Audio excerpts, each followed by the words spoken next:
Now, ponies have been a familiar sight on Bodmin Moor in Cornwall for centuries, but in recent years there's been growing concern for their health. Yes, and Breakfast Tim Moffat is on Bodmin Moor for us this morning with winter approaching, a time of year when the animals are particularly vulnerable as well. Morning again, Tim.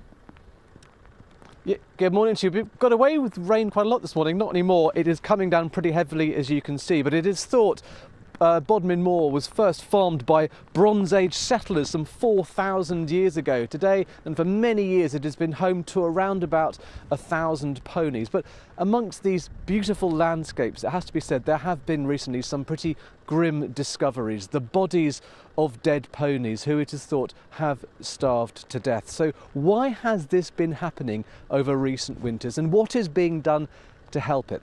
I'm finding out. Finbar and Maya were found starving and emaciated, just days from death. They were rescued and rehomed in May by Kerry and Pip. Birdie, hey? When they both came, both of them were exactly the same, which is that's all the ribs out showing so that you can see them like a xylophone, and here hips out, the spine completely out. We still have to have them in the quarantine field because this one obviously can't go over into a herd, obviously needs a companion, hence why Maya's here. These two ponies were very lucky. At least 23 carcasses were found last winter, according to volunteer groups. It was the worst year they can recall. The animals had apparently starved to death. It was a very long winter, it was very cold and it was very wet. The burden on the grass for cattle and sheep meant that come the end of Christmas, all the grass available on the moor was as good as gone.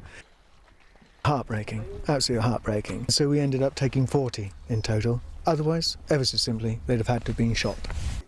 Whilst the ponies of Bodmin Moor might appear to be wild, technically they're not. They are all owned by someone. The challenge has been working out which pony belongs to which person. Some are legitimately owned by tenant farmers who rent land. Some have been illegally left. It's impossible to tell. Like all horses and ponies, they should all be microchipped so owners can be traced. But for years that hasn't happened, to the exasperation of Faye Stacey. The equine welfare problem on Bodmin has been something that's been happening every single year, and this year we've seen the worst crisis so far. It's November already here and it looks quite bleak, and the animals that are out here are having to last all the way till about April time before the new grass will come through, and in that time they're getting no supplementary feeding. Convinced the problems here were worse than many realised, Faye submitted a Freedom of Information request to the government's Animal and Plant Health Agency. Documents show government vets have attended Bodmin Moor on 10 occasions in the first half of this year alone. Dozens of critically ill ponies have been removed. At least 5 were humanely destroyed. This year, a coordinated rehoming and microchipping programme has got underway.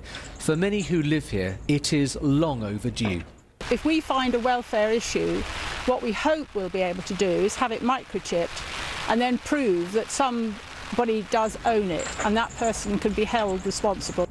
A Bodmin Moor Commons Council has also been established to coordinate future conservation efforts.